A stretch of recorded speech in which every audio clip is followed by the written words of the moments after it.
ये इस तरह से मैच फिक्सिंग नहीं होती जिस तरह इनका ख्याल है कि वो बंदा गया ब्रीफ केस लेके। अस्सलाम वालेकुम नाज़रीन, मुस्बत शो में बहुत बहुत खुश आमदीद। मैं हूँ असद निज़ामी और मेरे साथ हैं अली आफ्ताब। एपिसोड को प्लीज़ लाइक करें, शेयर करें, चैनल को सब्सक्राइब करें। सर क्या हाल है? सर मुस्बत एज ऑलवेज। सर वाह सर, आज बड़ी मुस्बत चीज़ हुई। सुबह सुबह मैं कहीं गया और खुले में तो क्लियर था, सब कुछ क्लियर था। सामने थोड़ा सा फॉगी था, बट वो स्मॉगी नहीं था, फॉगी था, क्योंकि AQI उस वक्त था कोई 125 130 और ये मुस्बत रहा कोई तकरीबन को पौना घंटा। और उसके बाद सामने सब कुछ क्लियर था, वो सब कुछ ऊपर चला गया था और फिर AQI वही वापस 400-450 पे। तो ये जो बात हो रही है कि जी हमने काबू कर लिए और सब ठीक हो गया, ये गलत है। ये गलत है। दूसरा ये है कि इसमें मुस्बत चीज़ ये है कि आपको एहसास कैसे होगा कि इस वक्त अच्छा है अगर साथ में बुरा ना हो। हाँ तो ज़िंदगी ऐसी ही है, कभी धूप कभी छाँव। वाह। अच्छा जी, चलते हैं खबरों के ऊपर। बहुत ज़्यादा चीज़ें इकट्ठी हो गई हैं, लेकिन सबसे ज़्यादा चीज़ जो फिर रही है और जिससे तंगी भी हो रही है देख के पढ़ के, वो है क्रिकेट की दुनिया में जो सिलेक्शन कमेटी के ऊपर अभी पिछले चंद रोज़ एक अजीब सी सिचुएशन क्रिएट हुई। वहाब रियाज साहब, हम फ़ैन हैं, बहुत मेहनत कर रहे हैं, वो 2 बड़े ओहदे उनके पास हैं, तो उन्होंने चूज़ किया अपने साथ कि जो उनको असिस्ट करेंगे इस सिलेक्शन में। ये अच्छी बात है कि वो थोड़े से डेलीगेट कर रहे हैं क्योंकि वो बहरहाल एक बिजी आदमी है।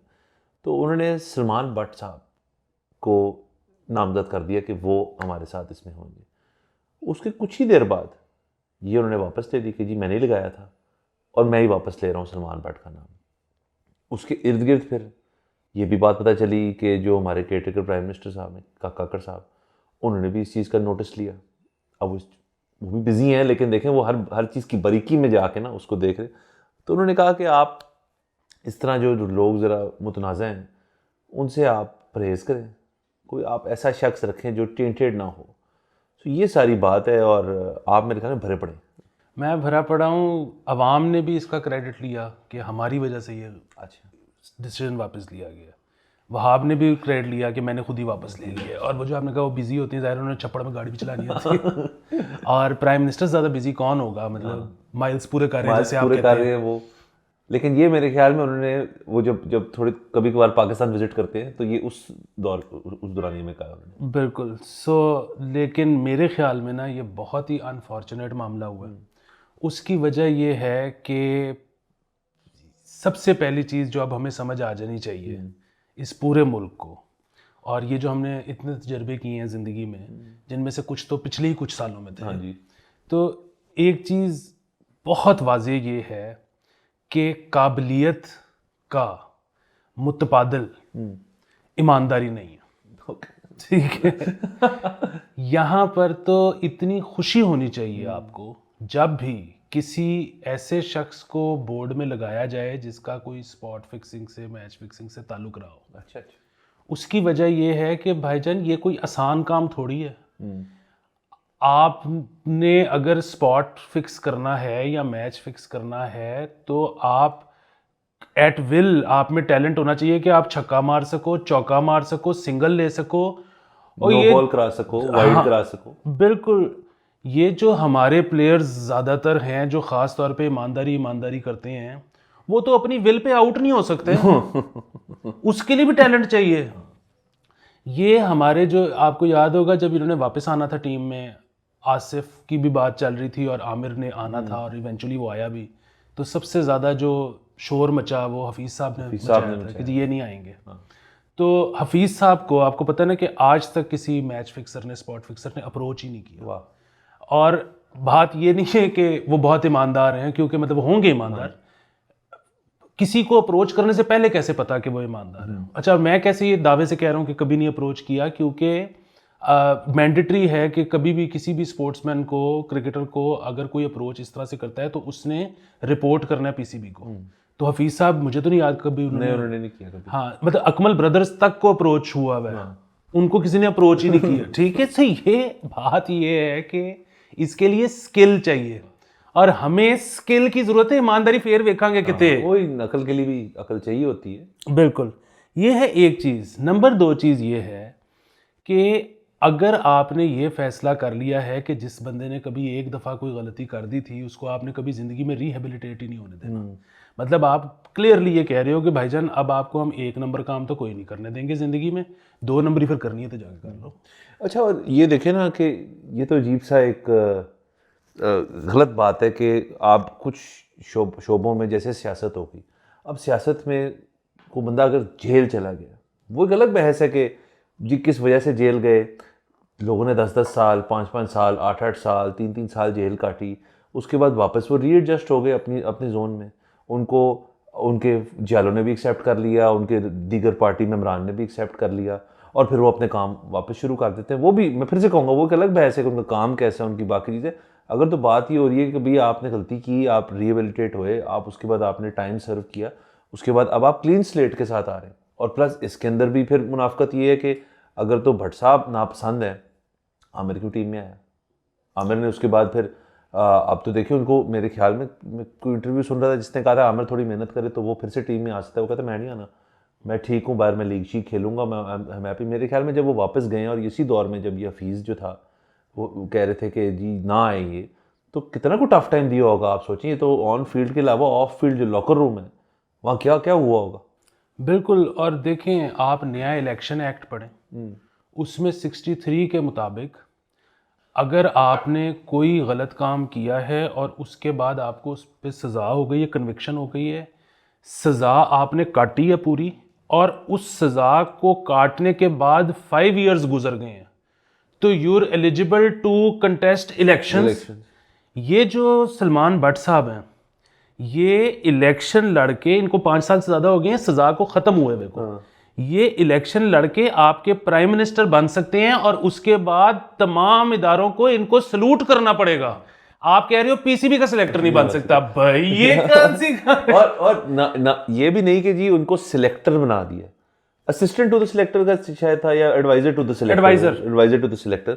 और ये भी गलत बात है। मुझे याद पड़ता है इनका जो करियर जो था वो जब शुरू हुआ भट्ट साहब का, तो ये ऐसे नहीं था कि फ़ौरन ही 17-18 की उम्र से ये नेशनल टीम में आ गए थे। इन्होंने बाकी चीज़ें खेलते खेलते फिर इवेंचुअली ये टीम में आए थे ना। सो उससे भी आपको होता है कि आपकी एक सेंस बन जाती है, आप ज़्यादा एक मैच्योर प्लेयर होते हैं। जैसे मिसबाह हक है, मिसबाह हक का भी यही बात थी कि वो यंगेस्ट नहीं थे अपनी टीम के अंदर, बल्कि वो तो बड़ी देर तक खेले। बट जब आप बाकी चीज़ें खेल लेते हैं ऑफ द कैमरा, आपके वो प्रेशर्स नहीं है, तो मेरा तो ख्याल है आपका टेम्परामेंट और बेहतर होता है।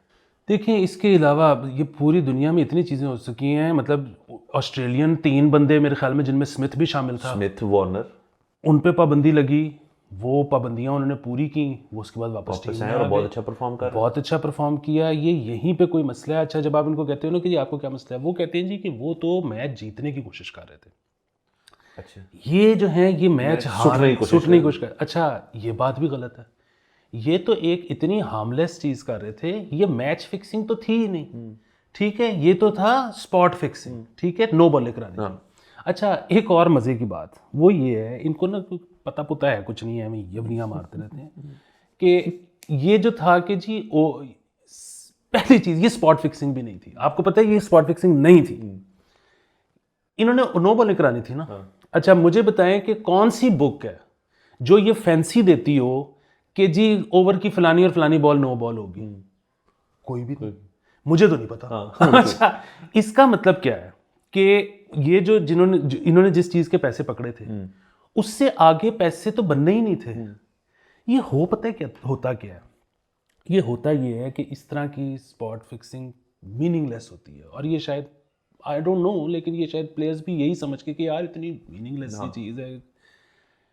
होता क्या है कि यहाँ पे लोग ना एक्चुअली कंसल्टेंसी देते हैं बैटिंग पे, ठीक है। अच्छा, वो कंसल्टेंसी यहाँ पे ना ब्रॉडकास्ट मैसेज चलता है, वो आप ग्रुप में ऐड होते हो, अब वहाँ पे ना जिसका ब्रॉडकास्ट सिस्टम है ना उसको सबका बजट पता है, उन्होंने पहले बताया हुआ है, ठीक है।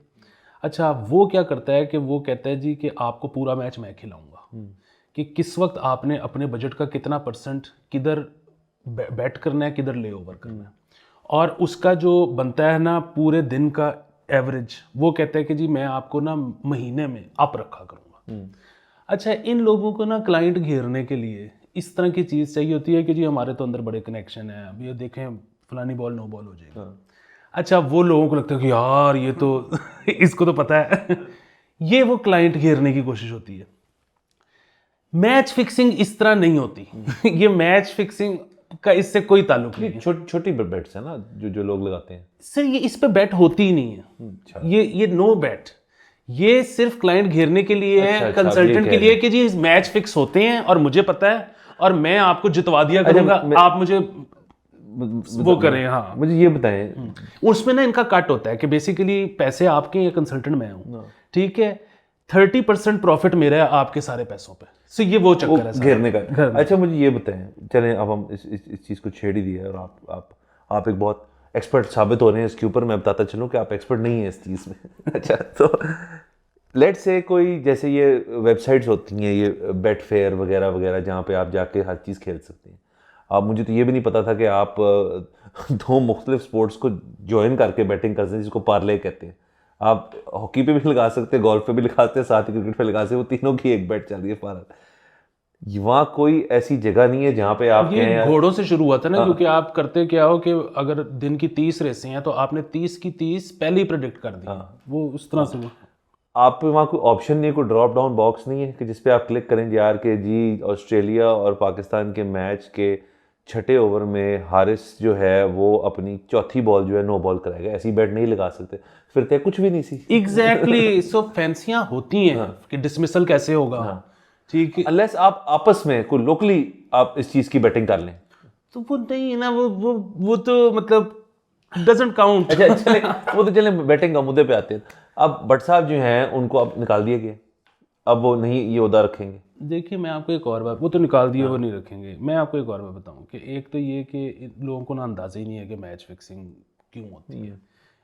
मतलब अगर कभी होती हो, ठीक है, मैच फिक्सिंग पैसे कमाने के लिए नहीं होती, मैच फिक्सिंग पैसे बचाने के लिए होती है। उसकी वजह ये है कि वो एक ना होता ये है कि जो बुक है वो इससे पहले कि बैट अपने वो बैट ले किसी की पंटर की, उसने एक सर्टेन अमाउंट अपनी से बड़ी बुक पे पहले वो किया होता है एक टीम पे।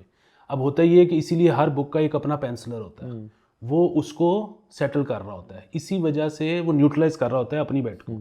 इसी वजह से आपको हर बुक पे 2-3-4 पैसे का फ़र्क मिलता है, ठीक है। अच्छा अब वो होता क्या है कि वो एक और जो सबूत है ना इस चीज़ का, इस तरह से जाके लोग मैच फिक्स करना शुरू कर दें ना, ये पूरा जो पिरामिड है ये कोलैप्स कर जाएगा। ये इस तरह से मैच फिक्सिंग नहीं होती जिस तरह इनका ख्याल है कि वो बंदा गया ब्रीफ केस लेके, उसने इनको कहा कि ये नो बॉलिंग करा दो और ये मैच फिक्स हो रहा था। इस तरह मैच फिक्स हो ही सकता।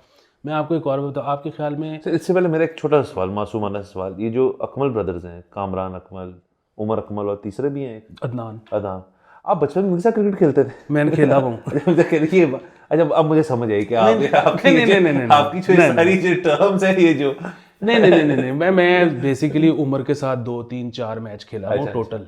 और अदनान के साथ वैसे मेरी अभी ये पिछले PSL में एक शो के उस पर हुई थी, सलाम दुआ हो गई थी। मैंने कहा क्रिकेट खेली हुई है, उनका जो बाकी शो बात है उनसे आपका नहीं उनका कोई ताल्लुक नहीं है। अगेन सो मसला पता है क्या है, ये तो एक और सबसे बड़ी चीज़ जिनका ख्याल है ना कि इस तरह ब्रीफ केस जाता है कि मैच प्लेयर्स के पास। देखें एक तो इस तरह मैच फिक्सिंग होती नहीं। अगेन मैं ना बहुत ज़्यादा इसमें डिटेल में जाना भी नहीं चाहता। ज़्यादा डिटेल क्या आप बता सकते हैं? देखें यार IT का दौर है, हाँ जाहिर, इंफॉर्मेशन के पैसे हैं। आपके ख्याल में अगर कभी कोई मैच फिक्स हो जाए, ठीक है, और जाहिर है अगर मैच फिक्स का मतलब है, एक तो ये कि मैच जब फिक्स होता भी है ना, कि मैं मजीद थोड़ी सी डिटेल दे दूँ, कोई पता नहीं कब शाज़ो नादिर ही होगा कि कोई मैच अगर फिक्स हुआ है और वो मैच शुरू होने से पहले फिक्स था। ये नहीं हो सकता, उसकी ज़रूरत ही, उसको ज़रूरत क्या पेश आई है? मुझे इसमें चलो मैं इजाफा कर दूँ एक चीज़ का कि अब लेट्स से टेनिस है, इंडिविजुअल स्पोर्ट है, गोल्फ एक इंडिविजुअल स्पोर्ट है, इन चीज़ों में शायद बंदा मान ले यार कि पहले से ही था। बॉक्सिंग जिसमें बहुत ज़्यादा होता है यार कि तुमने छठे में गिर जाना है। अब एक टीम है जिसमें 11 बंदा है, हर तबके से आया हुआ है, हर इनकम ब्रैकेट से आया हुआ है, हर लेवल ऑफ प्लेइंग से आया हुआ है, उसने बाद में भी जवाब देना है। आप कह रहे हैं मुझे कि ऐसा कोई कमांड हो किसी पे कि वो 11 के 11 बंदे इंक्लूडिंग एडमिनिस्ट्रेशन जो है उनको पहले से मना के बैठे होते हैं।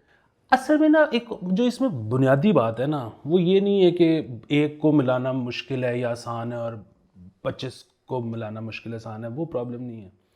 मसला ये है कि क्रिकेट और टेनिस जो है ना, वो दो ख़ास तौर पे ऐसी स्पोर्ट्स हैं जिसमें ना कॉन्स्टेंटली हैजिंग चल रही होती है। ठीक है, वो आपने पहले ओवर में एक टीम पे लगाया, दूसरे ओवर में आपने ले ओवर कर दिया, तीसरे में आप फिर इधर, वो सिचुएशन इस तरह से बदल रही होती है। और कॉन्स्टेंटली ये जो वेबसाइट्स होती हैं ये क्या कर रही होती हैं।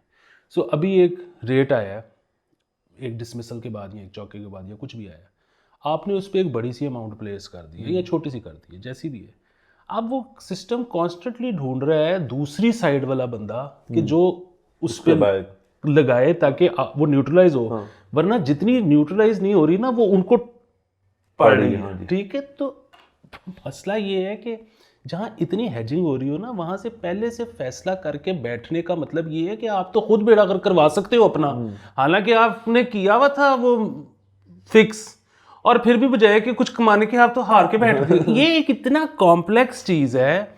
और जिस तरह मैं वो कह रहा था ना कि इनका अगर ये ख्याल है ना कि अगर कभी कोई मैच फिक्स होता है, हम नहीं कह रहे कि होते, तो कोई ब्रीफ केस जाता है प्लेयर के पास, यार इंफॉर्मेशन के पैसे होते हैं, अगर पता लग ही गया है, और मैं कहता हूँ कि उस वक्त लगा है, पहले लगा है, बाद में लगा है, जहाँ भी जिस मौके पे ये पता लग गया है कि जी मैच का रिजल्ट ये होना है, तो किसी को पैसे धात से देने की क्या जरूरत है भाई। वो अपने बेट प्लेस कर ले बुकी के पास वो जितना मर्जी कमा ले उसमें, वो तो जितनी उसकी पसली है, और वो साथ अपने बेनोई की भी दिहाड़ी लगवा दे और अपने साले की भी लगवा दे, ये पैसे का ट्रांसफर तो इसमें कोई होना ही नहीं है। वो आई थिंक उसका एक हमारी फिल्मों से भी तो एक रोमांस है ना, कि फिल्मों में ऐसे होता है कि वो प्लेयर अपने रूम में बैठा होता है, दो बंदे आते हैं, सर ये है, वो अमूमन मिर्चपुरी होता है, वो ये रखे यहाँ पर, अब मैच चल रहा है, मैच जीत गया, खत्म हो गया, तो वो ऐसे उससे फैसिनेट होते हैं। जाहिर है आप तो। अरे दूसरा मुझे ये भी बताएं, अगर तो फ़र्ज़ करें हम चले आ ही गए हैं इसके ऊपर, इसी पे ही आ गए,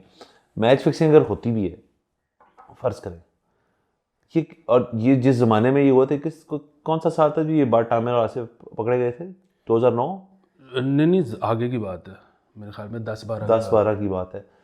आप आ जाए 2024 में, इस डे और एज में जहाँ कोई बात छुपती नहीं है, जहाँ कुछ भी नहीं होता, वहाँ कौन सा प्लेयर है मुझे बताएं जो जो जो इस किस्म की चीज़ करेगा। और दूसरा, पहले तो चले ये मान लिया ना कि यार तब इतनी एवेन्यूज़ नहीं होती थी, नेशनल टीम ही होती थी, उसके हवाले से आपने खेलना है, आपने पैसे कमाने हैं, आपने आगे वाली अपने बनानी है। इसी शो पे हम बात कर चुके हैं, लोगों को लीग खेलनी देनी चाहिए। अगर आप और एवेन्यूज़ भी क्रिएट कर दी हैं प्लेयर्स के लिए जहाँ से वो पैसा कमा सकते हैं, तो फिर ये चीज़ और कम होनी चाहिए। हाँ, जो घर बैठ के जिसको आप पंटर कहते हैं वो लगा रहे वो लगाता रहे। हाँ नहीं, ये मेरा अपना भी यही ख्याल है। अब वही बात है, बहुत ज़्यादा डिटेल में नहीं जा सकते। मेरा अपना यही ख्याल है कि ये जो प्लेयर होता है ना इंडिविजुअल लेवल पे, बहुत ज़्यादा साल गुजर चुके हैं इस बात को कि वो अपने तई कुछ कर सकता हो, और वो अगर अपने तई बगैर किसी को कॉन्फिडेंस में लेके कुछ करेगा, तो फिर जब भी करेगा उसको जो है ना, क्या कहते हैं, इबरत का निशान बना दिया जाएगा। और मेरा अपना ये भी ख्याल है कि अब उस इंसिडेंट के बाद से जितनी बदनाम हुई थी पाकिस्तानी क्रिकेट, और जितने हमारे ऊपर इल्ज़ामात थे चीटिंग, स्पॉट फिक्सिंग वगैरह, आई थिंक हमारे बोर्ड ने भी थोड़ा सा इस चीज़ को समझ के, मुझे किसी ने बताया था कि अब जो यंग प्लेयर आता है, नया प्लेयर आता है, उसको स्टाफ एजुकेट भी करता है कि कोई बंदा आके आपको अप्रोच कर जाए या फ़ोन आ जाए कुछ, चुपचाप फ़ौरन आपने आके हमें बता देना, अब आगे हम संभाल देंगे। तो ये अच्छी बात है, क्योंकि ये तो देखें ना, जिस बैकग्राउंड से और जिस तरह से इनको बच्चों को जो उठाते हैं, यंग जो बिल्कुल यंग होते हैं प्लेयर्स, उनकी इस किस्म की तरबियत तो नहीं होती ना, उन्होंने ये दुनिया देखी होती है। देखें, ये बात बहुत सालों से मैं जो वही कह रहा हूँ, ये मुमकिन नहीं है किसी भी जगह पे। और उसकी वजह पता है क्या है? उसकी वजह ये है कि अगर एक बंदे ने अपनी डील एक बना के मैच लगवा दिया, तो वो तो उसने तो कितने को पैसे कमा लिए होंगे। मतलब मैच का डिसीजन कहीं और वो ले गया। वो मसला ये है, इधर से पूरा का पूरा पिरामिड कोलैप्स कर जाएगा उस चक्कर में। वो नोबडी कैन अलाउ दिस के कोई नहीं, ये इंडिविजुअल प्लेयर्स वाला जो है ना, थोड़ा सा ये इस किस्म की रंगबाजी जो है ना, वो भी अब नहीं होती होगी, लेकिन अगेन जो भी होता है ना इंडिविजुअल लेवल पे नहीं हो सकता। अच्छा, दूसरा, अगर हम वापस आए उसके भट्ट साहब के ऊपर, और ये जो रिहेबिलिटेशन की बात हो रही थी, वो बात अगेन बहुत बुरी है कि हमने इस चक्कर में हमने दो बड़े शानदार लड़के ज़ाया किए। एक तो चले आमिर को हमने मौका मिल गया फिर से देखने का, लेकिन इतने बड़े गैप के बाद वो वापस उस तरह से नहीं आ सका। लेकिन आसिफ का जितना दुख होता है ना, क्योंकि वो आप देखें, जो बंदा जैसे शुएब अख्तर जैसा बंदा, जो कि ईगोइस्टिक बंदा है, जो अपने आप को, और राइटफुली सो, शुएब अख्तर में ईगो ना हो तो और किस में हो, वो उससे किसी इंडियन इंटरव्यूअर ने पूछा कि जी पाकिस्तान में सबसे बड़ा बॉलर, इस किस्म का सवाल पूछा कि आपसे बड़ा या वसीम अकरम से बड़ा, शोएब अख्तर से पूछते हैं, तो कहते था ना आसिफ, कहते उसको ज़ाया कर दिया, और वो बंदा फिर उसके बाद नहीं वापस आ सका। नहीं, अब वो जो है ना किसी छोटे मोटे लेवल पे आसिफ अमेरिका में कोचिंग कर रहा है, सो बात वही है कि अगर उनको कोई प्रॉब्लम नहीं है उसके पास्ट के साथ, तो आपको क्या प्रॉब्लम? अच्छा ये भी मुझे बताएं कि ऐसे तो नहीं है कि हम बहुत ना अपने आप को क्रेडिट दे जाते हैं कभी कभार, एक कौम की हैसियत से भी, एक बोर्ड की हैसियत से भी, कि हम कहते हैं यार इंटरनेशनली कितनी बदनामी होगी, वो यार उनको क्या टेंशन है, वो देखे ना, उन्होंने तो अगर आपके ऊपर लेबल लगाना होता तो वो तो तब का लगा के बैठे हैं, जब ये 10, 11, 12 जब भी ये हुआ था बाटा में आसिफ का, वो तो तब से लेबल लगा बैठे हैं आपके ऊपर। अब उनको क्या फर्क पड़ता है कि अगर असिस्टेंट सिलेक्टर जो है वो सलमान भट्ट है या कोई और है?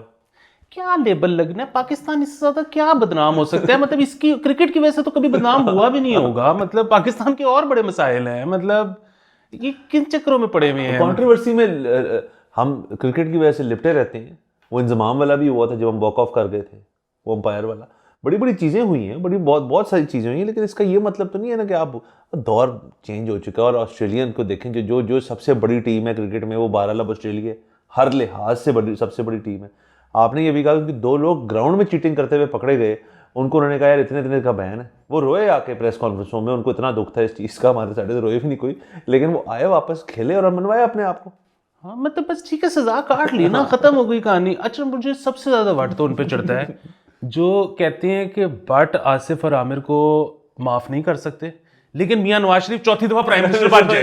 यार ये अजीब है। वो सर असल में हम ना इस वक्त ढूंढ रहे हैं, हम खोज रहे हैं कोई बंदा ऐसा मिल जाए जो मुल्क को बचा ले, वो को बचा ले।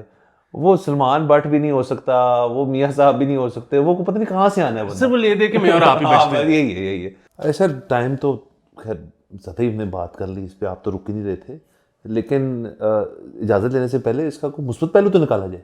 मुस्बत पहलू इसका ये है कि वो, जिस तरह आपको याद है, वो खान साहब को काफ़ी अर्सा हो गया था सियासत में, और वो सीटें 2-4 ही रहते होते थे, तो तब उनसे किसी ने इंटरव्यू में पूछा, तो उन्होंने कहा कि असल में मेरा जो वोटर है ना, वो भी छोटा है, वो भी 18 का उसने होना है, फिर होता ना 10 से।